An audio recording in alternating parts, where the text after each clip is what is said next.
Bonjour à tous, bienvenue sur la chaîne YouTube Mécanique Sportive, c'est Nicolas. Aujourd'hui je suis au Portugal, regardez il fait chaud, ça sent l'été. Essayez ce nouveau Audi e-tron, le Q8 e-tron. À l'époque il y avait le premier e-tron qui était sorti, je ne sais pas si vous vous rappelez, c'était le SUV. Je l'avais fait sur la chaîne, c'était une des premières vidéos sur la chaîne et je pense que c'était même la toute première Audi que j'ai fait sur cette chaîne. Ça revient dans ce modèle avec quelques nouveautés. On a des nouveautés sur les moteurs, les batteries.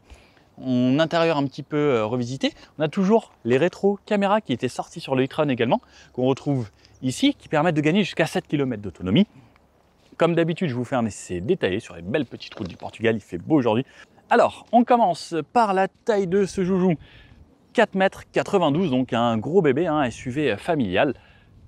1,94 m de large et 1,63 m de haut ou 61 selon si vous avez la version Sportback ou SUV. Aujourd'hui, je l'ai en version SUV. Je vous montre aussi 2-3 images en version Sportback, donc qui est un arrière un petit peu style coupé, comme Audi sait bien le faire.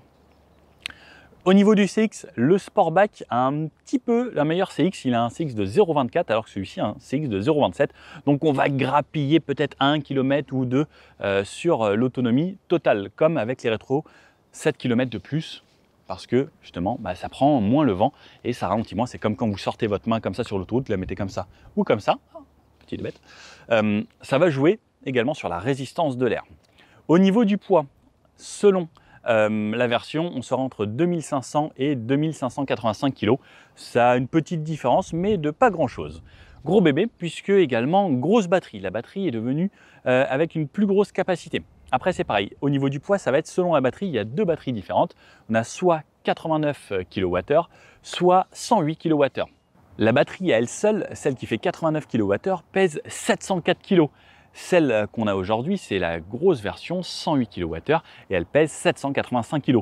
Donc on peut voir que sur ce type de voiture, c'est vraiment le pack de batterie qui pèse le plus lourd. Et encore, on est sur des batteries lithium qui sont plus légères que des batteries au plomb. Vous imaginez des batteries au plomb là-dessus, on aurait des véhicules à 5 tonnes quoi. Pendant qu'on parle batterie, on va parler rechargement. On a un chargeur embarqué de 11 kW.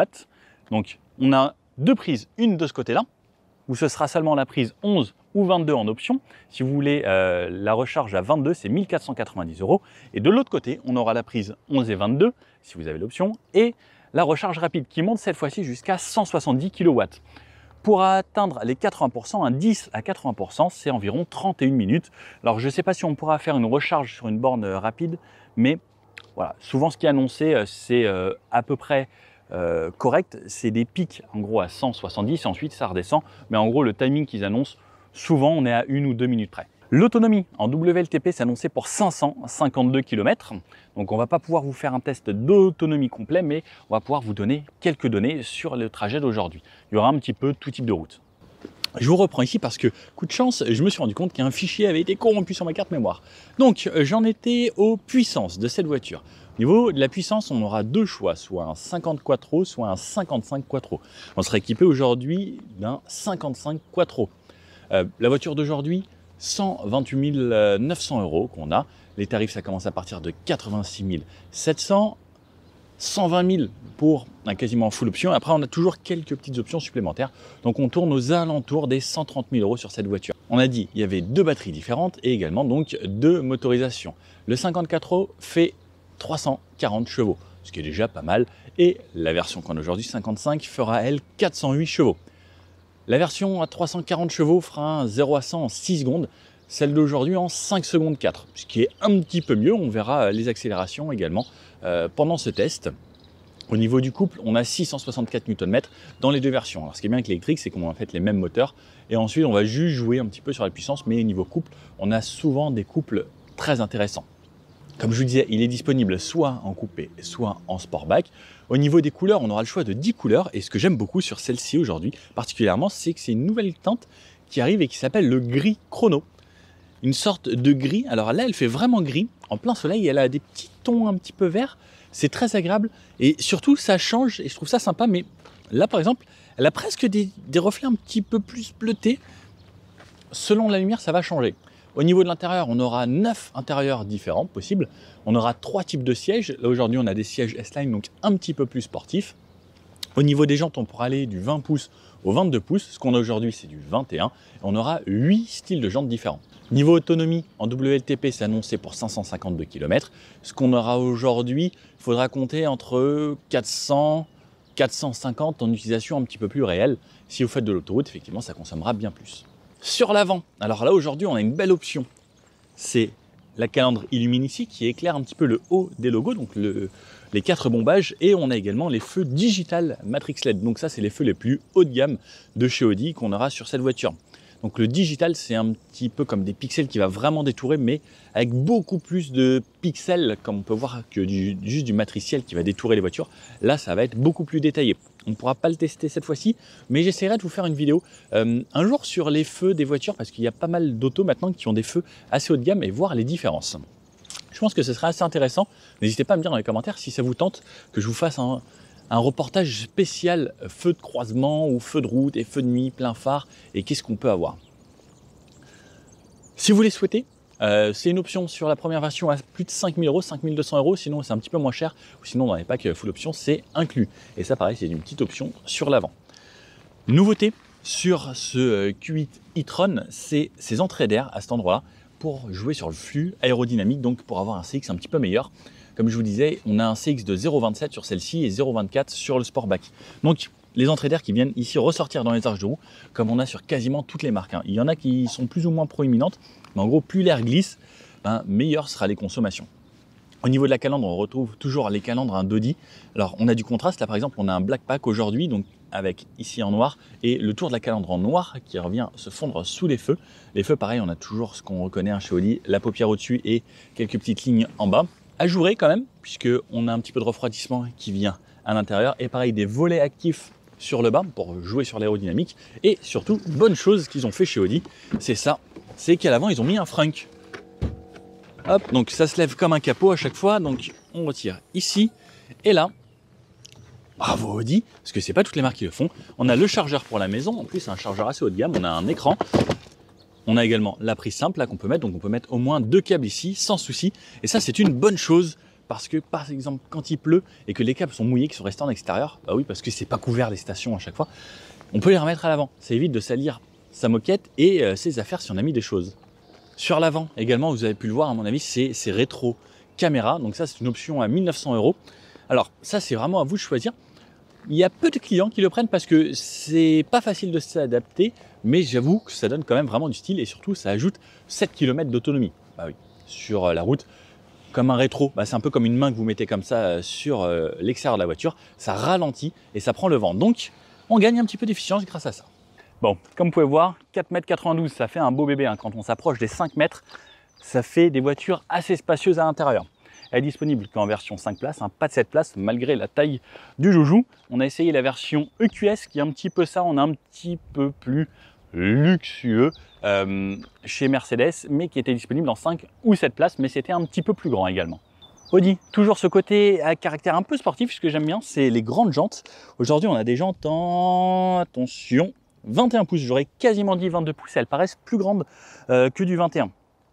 On a des pneus bridge, on verra l'accroche pendant cet essai. Gros frein à l'avant, on a du 6 pistons pour pincer ça, parce que comme je vous disais, on a un bébé de plus de 2,5 tonnes. Et freinage arrière à disque, on a bien sûr la récupération d'énergie, on testera. Également, on a un freinage régénératif adaptatif également qui s'adapte aux voitures de devant. De ce côté-là, on retrouvera donc la trappe en rechargement 11 ou 22 et de l'autre côté, la charge rapide. Sur le côté, des lignes assez tendues, assez simples, mais qui traversent quasiment toute la voiture. On a juste celle-ci qui vient rebomber un petit peu l'aile, celle-ci qui passe de poignée en poignée et qui vient se fondre ici dans la trappe.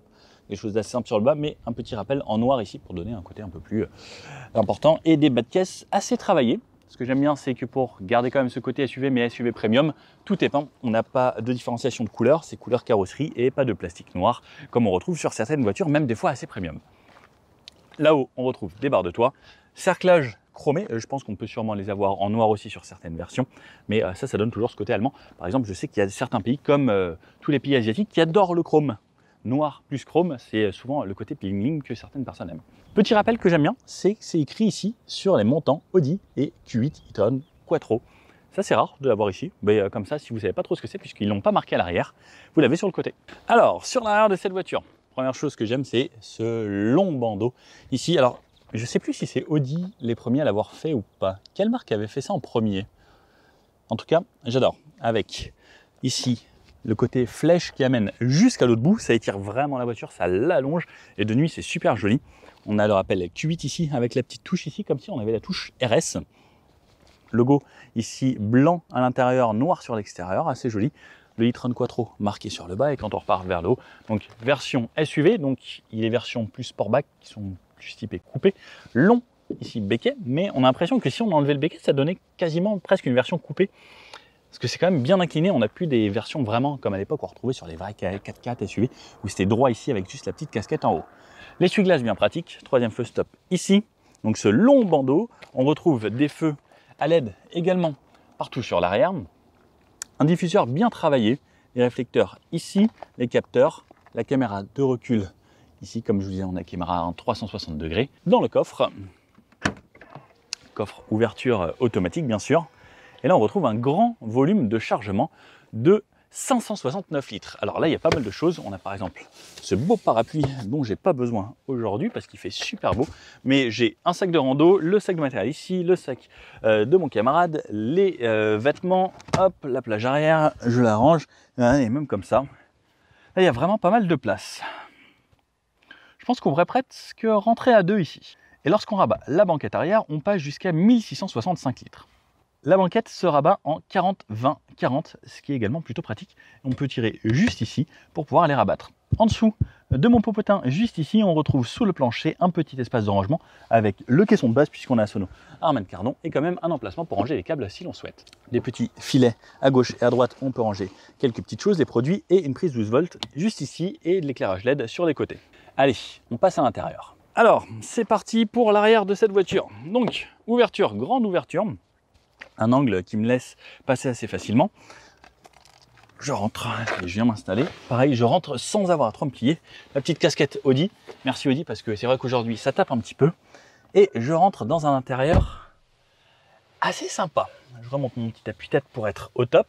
J'ai de l'espace pour les genoux. Le siège est réglé pour moi à l'avant. Donc je fais 1m80 et regardez, même là, au niveau de la tête, je suis bien. Je ne suis pas sûr que dans la version coupée, je sois aussi bien au niveau de la tête. Au niveau des pieds, j'ai de l'espace. Ma portière à l'arrière est bien finie, c'est moussé partout. Il y a de l'Alcantara, de la LED, du cuir. C'est joli. J'ai les bacs plutôt bien. Alors par contre, on a quand même des plastiques durs sur le bas. On pourrait peut-être faire un petit peu mieux là-dessus. Rembourrer ou mettre un petit habillage dessus. Sono Bang & Olufsen. Sono vraiment intéressante. Filet très simple ici. Partie où c'est plastique pour les enfants s'ils tapent leurs pieds. Donc on parle d'enfants, on a les sièges fixation top taser isofix sur les deux sièges d'extrémité. Pas de top taser ici, ni de isofix à l'avant. On a une sellerie S-Line, donc avec les dessins ici, et dans un gris assez particulier. Alors je trouve que ça va bien avec l'extérieur de cette voiture, mais ce gris, alors c'est bien parce que ça change du noir, mais j'aurais bien aimé peut-être un peu plus clair.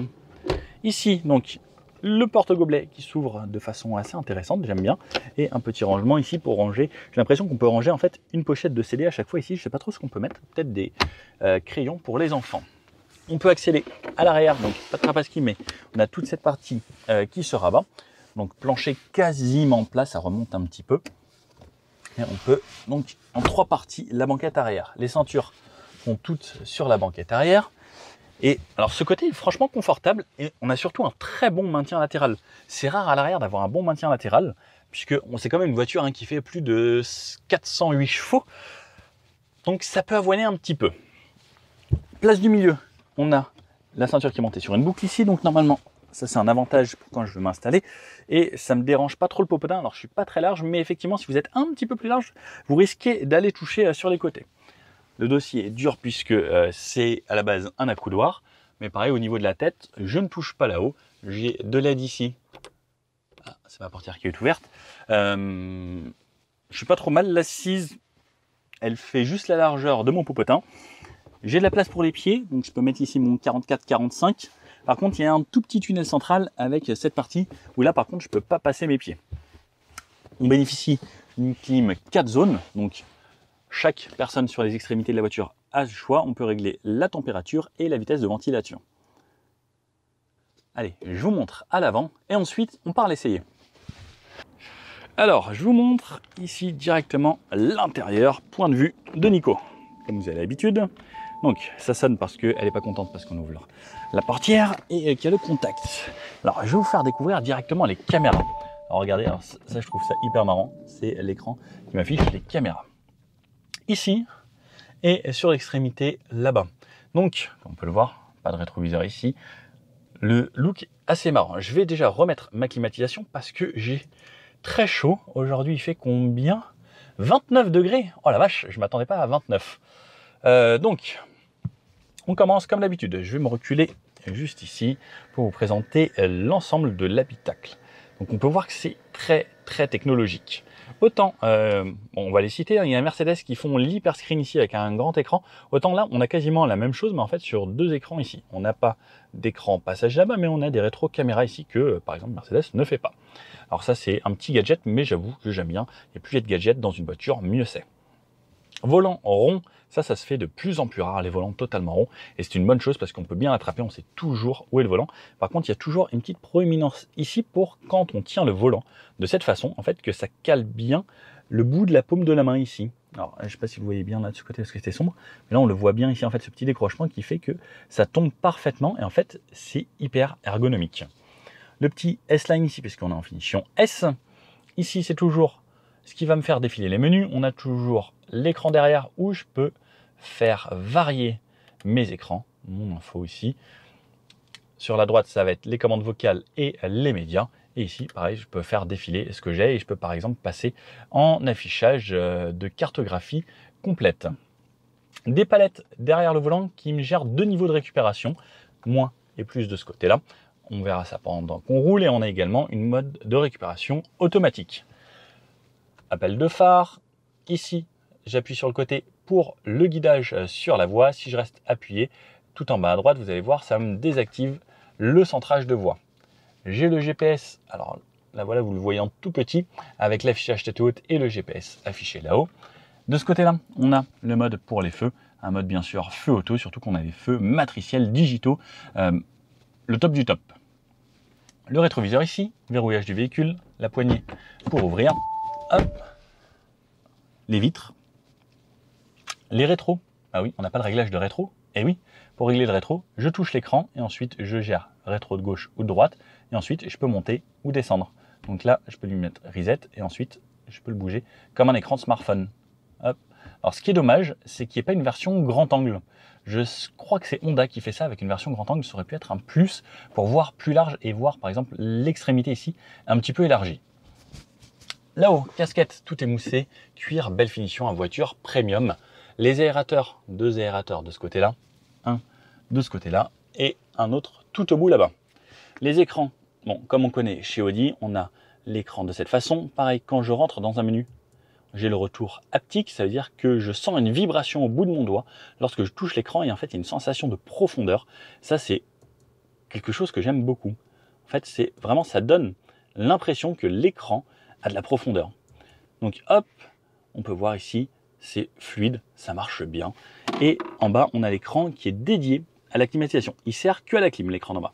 Donc plus fort, moins fort, on a le bizone, on peut synchroniser. Les sièges chauffants sur 3 positions dont je n'aurais absolument pas besoin aujourd'hui. On a l'aide au parking là-haut, des raccourcis, l'aide à la descente. Je peux retourner à la maison, porte de télécommande. Donc je peux le commander plus tard. La prise de recharge ici qui me donne les infos sur la batterie. Là, il me reste par exemple 92%. Long trajet, je recharge à tel pourcentage, etc. On peut avoir des raccourcis directement sur l'info de la batterie. Donc on a le pourcentage ici. Sinon, alors là, on n'a pas le pourcentage, mais en fait, on a une jauge graduée, mais qui ne donne pas le pourcentage. Moi, j'aime bien quand c'est écrit directement 92 parce que j'aime bien justement essayer de me faire des records et autres. Je peux désactiver ici l'UHD et éteindre l'écran si je le souhaite. Un petit peu plus bas, on a les Drive Select. Donc, comme d'habitude chez Audi, on pourra retrouver le mode Off-Road, All-Road, Efficiency, Confort, Auto qui s'adapte, le mode dynamique qui est le mode sport, mais qu'ils appellent plus sport, ils appellent ça dynamique, et individuel, que je pourrais personnaliser sur la propulsion, donc c'est le moteur, la suspension, confort, équilibré ou sportive, la direction, confort, équilibré ou sportif. Donc en gros, on gère la puissance, la suspension et la direction. Le mode confort marchera très bien pour tous les jours. Ensuite, je peux désactiver ici l'ESP, la touche warning qui est ici et des virages avant et arrière. La touche parking ici, quitter la place de stationnement si je veux. Les caméras de stationnement, de parking. Donc hop. Alors, pourquoi ça se met pas? Drive. Ok, il faut que je quitte ça. Quitter. Hop. Caméra de stationnement. Donc de ce côté-là, j'ai la vue 3D également. Donc la vue 3D, je trouve ça vraiment cool. Il est très réactif. On peut voir, je peux zoomer, je peux voir mes roues. Si je tourne les roues, ça tourne également. La vue du dessus, toujours en 360. Les aides à la conduite, que je vais pouvoir appuyer sur ce bouton juste ici, qui va me donner les aides à la conduite. Donc, est-ce que je veux les aides au maximum individuel ou basique? Et ça, pareil, je peux personnaliser mes aides à la conduite. Ensuite, le volume. Descubra e encontre-a na maior feira profissional de cosmética, estética, unhas e cabelo. Franchement, la Sono Harman Kardon est très bonne. Démarrer la voiture, ça se passe ici. Parking de cette façon. Drive de cette façon. Reculer de cette façon, qui m'active les caméras. Et ensuite, si je repasse en avant, caméra avant. Je remets en parking. Le frein de stationnement ici. Donc, je peux activer ou désactiver. Et ensuite, j'ai une boîte de rangement. Alors, je peux juste fermer cette partie-là. Toute cette partie reste ouverte tout le temps. Alors ça, on aime ou on n'aime pas. J'avoue que moi, j'aime bien quand tout est fermé, que c'est bien clean. On a la prise 12 volts juste ici. De quoi charger son téléphone. Chargement par induction avec un petit ressort qui maintient tout ça. Là, alors ce que j'aime beaucoup chez Audi, c'est ça. C'est... Attendez, je vous le sors. Hop, c'est pas facile à une main. Regardez, ça c'est la petite option que vous devez avoir impérativement. Donc ça fait spray, hop, et après, petite lingette pour nettoyer votre écran. Je trouve ça trop bien. Hop là, je peux refermer ça. 2 ports USB-C ici. Aujourd'hui, nous nous ont mis les câbles, donc soit iPhone, soit pas iPhone. On a bien sûr l'Android Auto, l'Apple CarPlay et un petit rangement supplémentaire juste ici. Je vous ai pas montré les sièges, donc les sièges S-Line, donc avec le petit ici marquage, l'appui-tête qui est intégré directement, les surpiqûres en noir, des sièges qui maintiennent bien sur les côtés, on voit que ça remonte bien ici, et pareil au niveau de l'assise, et toujours on peut avancer ou reculer cette partie. Tableau de bord assez large, la boîte à gants ici, donc on a un peu d'espace, on peut voir qu'on a de quoi mettre des feuilles A4 sans problème. Le petit support pour le stylo qui est très intelligent, là ils nous l'ont pas mis le stylo, mais si on a un constat à faire et qu'on n'a pas de stylo, souvent c'est embêtant, donc laissez toujours votre stylo ici. Et de quoi ranger les choses dans les bacs de porte. Sur le haut, rétroviseur sans bord, très sympa. La partie haute ici, donc réglage store, ouverture du toit, lumière, la touche SOS et l'ouverture de porte et l'info si j'ai besoin ici d'appeler Audi. Petit porte-carte, la lumière et la petite LED juste en haut. J'ai ma poignée ici également et sur le toit, ça ressemble à ça. Partie avant ouvrante et le vélum qui vient cacher et les 2 lumières là-haut. Un grand toit panoramique, ça aurait pu être très sympa. Bon, normalement, vous avez tout vu là-dessus, vous avez toutes les caractéristiques, mais le plus important maintenant, ça va être d'aller l'essayer. C'est parti? Alors, c'est parti dans ce nouveau Q8 e-tron. Donc, on va commencer par la ville, comme d'habitude, hein, toujours un petit bout de ville, et ensuite, petite route, etc. Demain, on fera de l'autoroute, parce qu'aujourd'hui, sur nos chemins, il n'y a pas. On va aller faire peut-être un petit bout de tout-terrain, voir ce que ça donne également, puisqu'on a suspension pilotée. Je vais commencer en drive mode. Je vais mettre tiens, le Efficiency pour commencer, donc celui avec le mode le plus cool. Au niveau de l'autonomie, là ça m'indique 350 km parce que elle a en mémoire ce qui s'est passé avant. Elle a fait un petit peu du rodage de l'autoroute, etc. Donc voilà. Mais sinon on peut s'approcher d'un petit peu plus. Pareil, là il y a de la clim, il fait 27 dehors, j'ai mis 20 à l'intérieur. Et c'est parti. Drive, le petit sélecteur ici. Alors surtout, première chose, quand on n'a pas l'habitude, c'est le rétro. Je cherche mon rétro là, alors que non, c'est un petit peu plus bas. La qualité est bonne. On voit bien des 2 côtés. Là, hop. La direction, malgré le fait qu'on ait des gros pneus énormes et autres, bah ça va, hein, c'est plutôt agréable. On a une direction assez légère. À gauche ici. Mode efficiency, c'est plutôt agréable. On a le mode activé là, c'est récupération automatique. Donc là par exemple, elle est en roue libre. Et ensuite, c'est moi qui vais freiner. Alors par contre, juste les freins, la pédale est très sensible. Hop. On a quand même un gros bébé. Mais en fait, on se sent à l'aise en fait dans cette voiture. Je vais juste me remettre le siège un peu comme ça. Hop. Alors, le GPS me parle tout le temps. J'ai pas réussi à trouver comment couper le volume, donc je l'ai mis au plus bas. On a un petit bruit à l'intérieur. Lorsqu'on accélère, il y a un petit bruit. Alors, c'est totalement artificiel. Ça sort des haut-parleurs.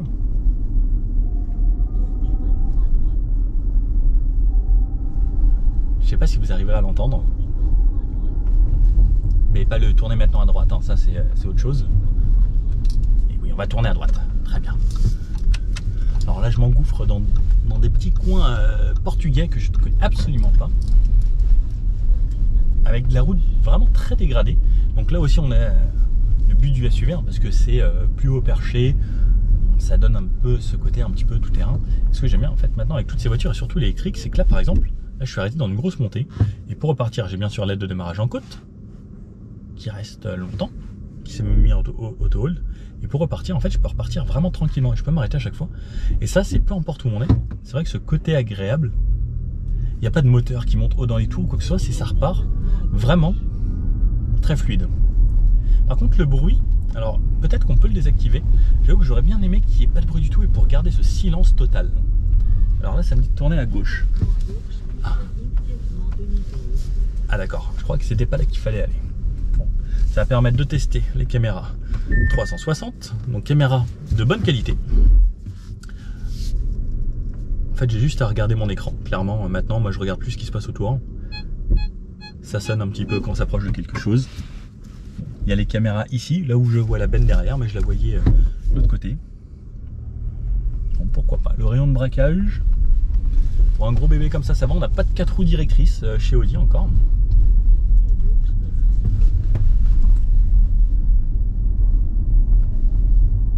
On sent la suspension assez ferme tout de même. Donc on a toujours des châssis plutôt dynamiques, à l'opposé de certaines marques qui elles se veulent vraiment plus pépère, plus confort. Donc on va voir sur des petites routes juste après.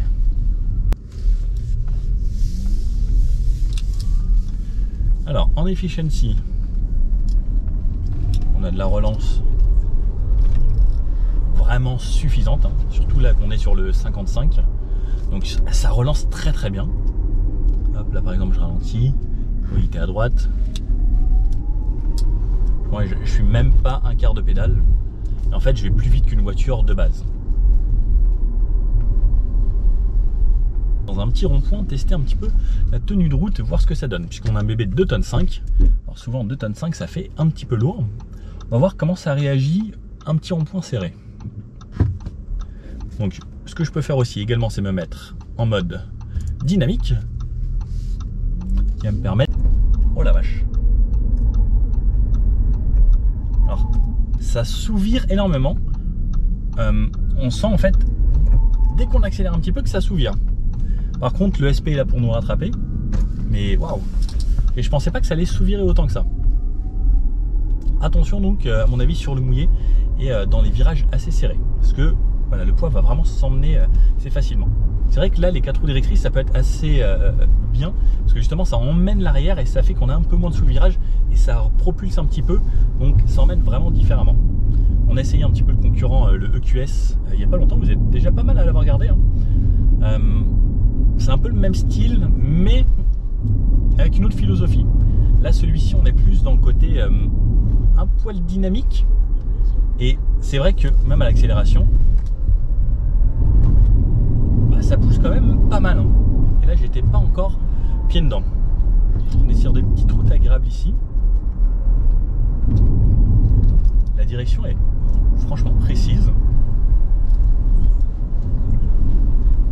Il y a un tout petit point milieu, mais ensuite on a une direction variable aussi selon la vitesse. Ça joue avec votre rythme de conduite sur des petites routes un peu sinueuses et selon l'allure.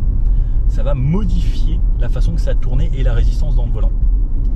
Là également, donc j'ai le régulateur, enfin j'ai pas le régulateur, mais j'ai le freinage régénératif. Alors là, la voiture devant s'en est allée, mais sinon, elle ralentit. ralentit. Là par exemple on arrive en ville, elle sait que c'est 50, donc elle a ralenti jusqu'à 50. En France, ça ne le fait pas ici au Portugal. Elle saura s'adapter aussi avec les ronds-points. Donc elle saura anticiper un rond-point, un virage serré ou d'autres virages.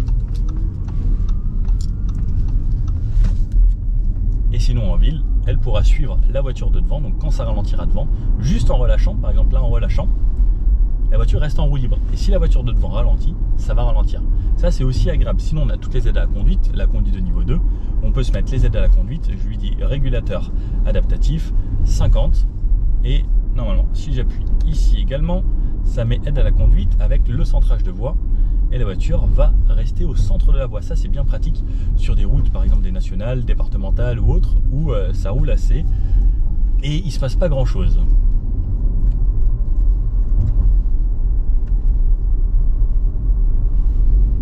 Par exemple là, ça va être 70. Je me laisse conduire. Alors, aide à la conduite adaptative, régulation prédictive non disponible dans ce pays. C'est bien, elle me le rappelle lorsque je l'active. Et là par exemple, dans les virages, la voiture se débrouille très bien. Là je suis en mode sport, donc je vais pouvoir enlever pour me remettre en mode confort par exemple, pour avoir une suspension plus souple. Ça fonctionne plutôt bien. On a un volant capacitif, ça veut dire qu'on a juste besoin de toucher le volant pour dire qu'on est présent. On n'a pas besoin d'appliquer une force dans le volant. Ça aussi c'est une bonne chose pour le quotidien. Parce que sinon, toujours devoir forcer un petit peu, moi je trouve ça assez embêtant. On a juste à laisser sa main dessus et on se laisse conduire. Hop. Alors ça ne sait pas encore se décaler quand il y a les voitures sur le côté. C'est pour ça qu'il faut toujours rester maître du véhicule. Alors, on va aller se faire un petit bout d'autoroute. Nickel, finalement on en a sur le trajet. On va voir ce que ça donne. Donc, ici au Portugal c'est 120, mais on va se faire un petit bout quand même à 130. On va faire gaffe. Allez, alors déjà, hop, la accélération, le 80, 120, ça y est, c'est réglé. Alors, je me remets à droite, j'ai quand même l'avertisseur d'angle mort dans les rétrocaméras, ça c'est une bonne chose. Je me mets mon régulateur, 120, parce que c'est 120 ici, donc on se fait un petit bout quand même à la limite la régulation. Ça marche plutôt bien. Alors, on doit se faire une sortie, mais on va se faire un petit bout supplémentaire quand même pour bien tester. Là, c'est vert, ça me dit que c'est vert et qu'il y a le clignotant.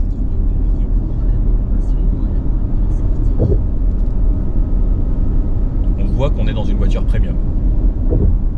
C'est agréable. On n'a quasiment pas de bruit du vent. Souvent, on a du bruit du vent au niveau des rétros. Mais là, comme les rétros sont tout petits, bah, ça joue aussi sur l'aérodynamique. Et je vais me mettre à 130 parce que chez nous c'est 130, donc je me fais un petit bout.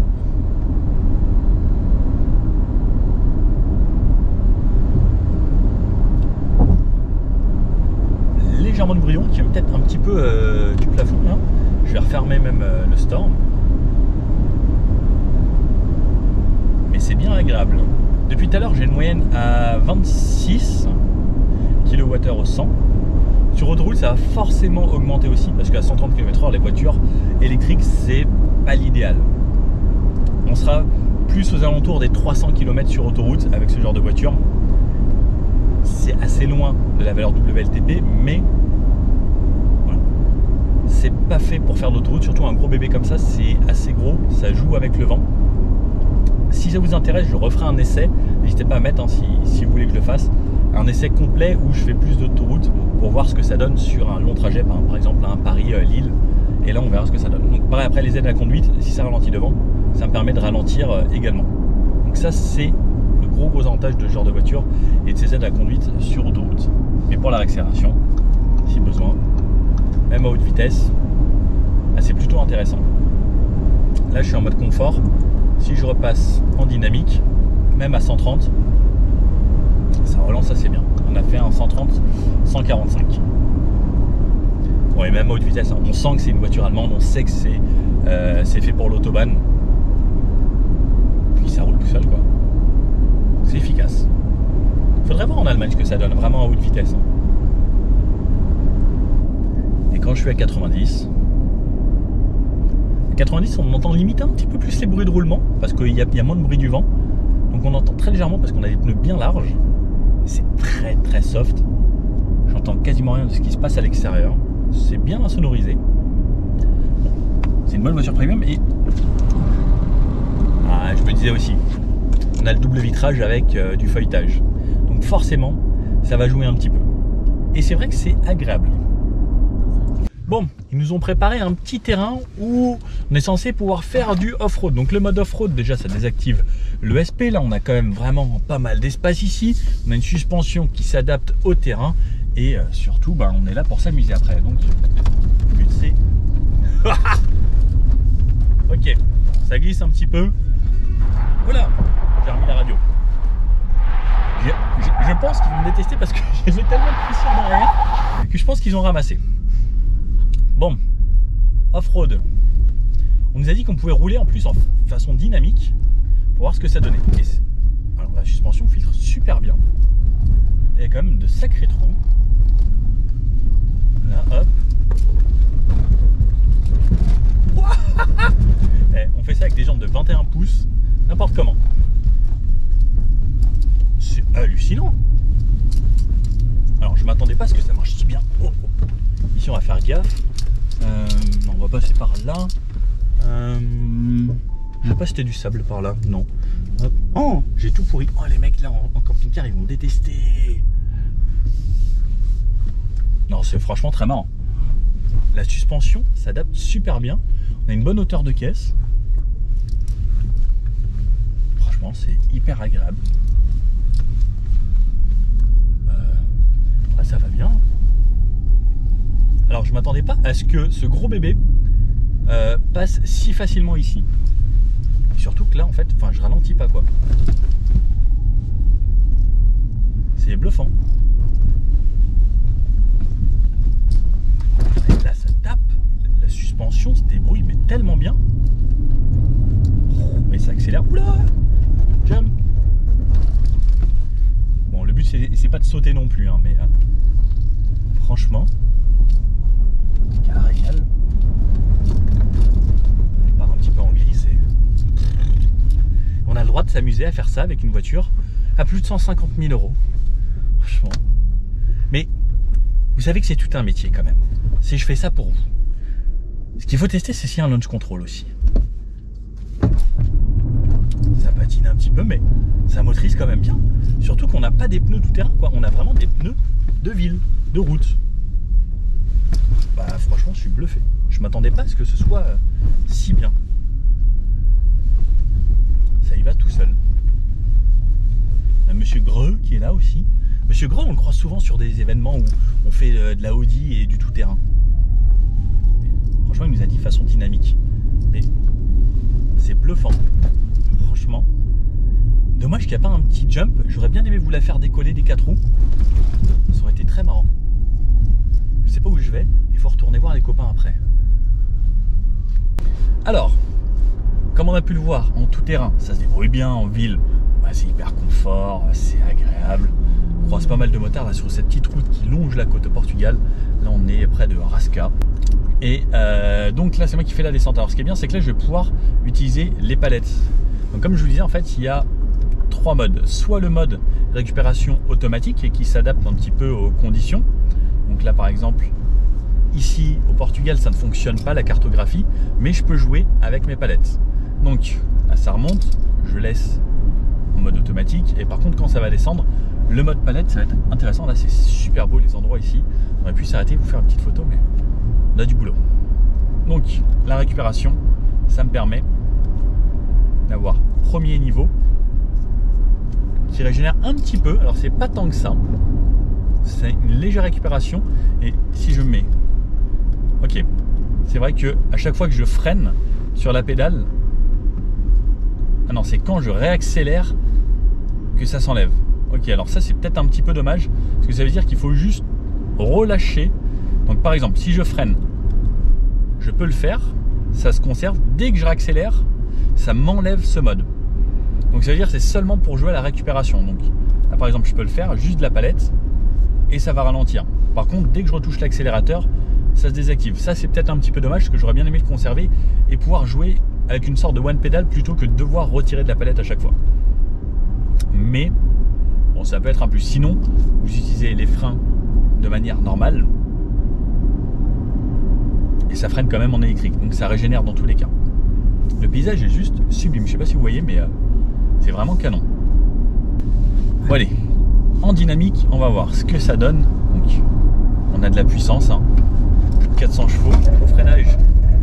Sur du goudron comme ça grippe plutôt bien, on a des bons pneus. On sent que c'est un petit peu lourd, surtout l'avant. En fait, en dynamique, on sent qu'il y a pas mal d'inertie sur la voiture, sur l'avant. Après, il faut bien garder le frein pour laisser de l'appui dessus. Sinon, ça va s'ouvrir un poil. Après, c'est ce qu'on connaît sur le quattro, mais en réaccélération sortie de virage, pareil, le SP est bien calibré. Il se dit pas, je vais vous tuer. Par contre, en off-road ou quand vous désactivez tout, ça peut devenir fun, comme on a pu le voir hein, sur le mode off-road, et on peut faire des donuts. Et les réaccélérations sont franches, mais pas brutales. Alors, ça, c'est une bonne chose, parce que ça se veut pas non plus être une voiture sportive. Même si je mets pied dedans, ça repart, mais c'est pas brutal. Bon alors, on a reroulé un petit peu niveau conso, on est arrivé à 22,9. On s'est arrêté, donc là ça retourne à 23 sur des petites routes hein, où c'était des petites départementales, des petites routes de campagne à 70, 80, 90. Donc 23. Ce qu'il faut se remettre en mémoire également, c'est que c'est un gros bébé de 2,5 tonnes. Après, les personnes qui vont utiliser cette voiture, c'est des gens qui vont également pas mal rouler en ville, donc on recharge assez souvent et à la maison on peut recharger. On peut quand même partir en vacances avec la voiture, mais bon, on a les bornes Unity, ça recharge assez rapidement. Pourquoi pas? Sur autoroute, on consommera quand même beaucoup plus. Hein. Il faut s'attendre à tourner entre 26 et 30 à peu près, selon comment vous allez rouler et selon les conditions. Après également au niveau de la régénération, on est passé en manuel, puisqu'on a le choix, comme je vous disais tout à l'heure, en automatique ou en manuel. En manuel, ce qui est bien, c'est que cette fois-ci, je peux tirer ma palette pour aller sur moins. J'ai toujours 2 niveaux. Et quand je relâche, donc ça va ralentir la voiture. Par contre, quand je réaccélère, eh bien, ça reste en niveau de régénération maximum. Cette fois-ci, ça ne va pas à chaque fois que j'accélère annuler la régénération. Ça, c'est quand même mieux parce qu'en automatique, j'avoue que c'était un petit peu embêtant. Ou sinon, il faut vraiment le laisser en auto. Mais comme en auto, ça n'allait pas jusqu'à l'arrêt, bah, limite, autant se le laisser comme ça. Et là, par exemple, je sais qu'il y a un feu, je laisse de la régène, ça ralentit tout seul. Ça ne va toujours pas jusqu'à l'arrêt. Je m'arrête ensuite et je repars. Mais au moins, je peux gérer et c'est constant. Et si je veux l'enlever, 2 clics à droite et j'enlève. Et une fois que j'enlève, on est sur un quasi roue libre. Donc le roue libre, c'est également intéressant pour de la conso parce qu'au final, vous appuyez un petit peu et ensuite, pendant toute la phase où vous êtes en roue libre, vous ne consommez pas du tout. Donc, en fait, il faut vraiment jouer un petit peu entre les deux. Il y a soit on se dit on accélère et après on régénère fort, soit on se dit on accélère et après on laisse roue libre le plus longtemps possible, on réaccélère un petit peu et on laisse roue libre. Donc il y a 2 écoles. Vous choisissez votre camp. Moi j'aime bien le roue libre parce que d'un côté ça m'apaise et je me dis voilà, roue libre et je laisse rouler tranquille. Bon alors, ce Audi Q8 e-tron, nouvelle batterie. Alors c'est pas forcément le meilleur endroit pour faire un test d'autonomie. Là on est sur un bateau, on traverse un bout du Portugal pour changer et aller sur une presqu'île qui est de l'autre côté. Alors niveau confort, la suspension pneumatique fait très bien le boulot. C'était agréable, c'est confortable. On a pu le voir en off-road surtout. Alors désolé, ça souffle un petit peu, normalement ça devrait aller, mais très confort. On peut vraiment l'utiliser dans beaucoup de conditions. Au niveau dynamique, on garde toujours le châssis Audi hein, qui est assez sympathique. Effectivement, les 2,5 tonnes, on ressent le poids, donc un petit peu de sous-virage, mais en conduite de tous les jours, c'est vraiment une voiture très agréable. Il y a la e-tron GT également que j'avais beaucoup aimé, qui est aussi une voiture électrique avec une plateforme peut-être un petit peu plus moderne au niveau de la batterie et des recharges. On n'a pas fait de recharge dans cet essai, mais on a juste pu prendre du plaisir au final avec cette auto. Les consommations WLTP, on pourra les atteindre comme on sait hein, dans les meilleures conditions. On n'a pas trop regardé les consos, mais on tournera entre 20 et 25 selon comment vous allez rouler à peu près. Merci Audi pour cette invitation, j'ai beaucoup aimé. En tout cas, voiture agréable, plutôt moderne. On a tous les écrans à l'intérieur, comme on peut le voir hein, sur quasiment toutes les voitures maintenant. On n'a pas pu faire de test de nuit, mais on a des feux matriciels qui détourent, surtout avec le Digital Matrix. Elle est disponible donc dans 2 finitions, soit la version SUV, soit la version coupée. J'avoue que j'ai toujours une préférence pour la version SUV, qui amène ici une voiture un peu mieux finie, je trouve, sur l'arrière, mais je sais que c'est la mode des coupés. N'hésitez pas à me dire qu'est-ce que vous préférez. Le modèle qu'on avait aujourd'hui, 128 000 €, ce qui reste presque limite correct hein, pour une voiture avec une grosse batterie de nos jours comme ça en SUV assez premium, c'était bien fini.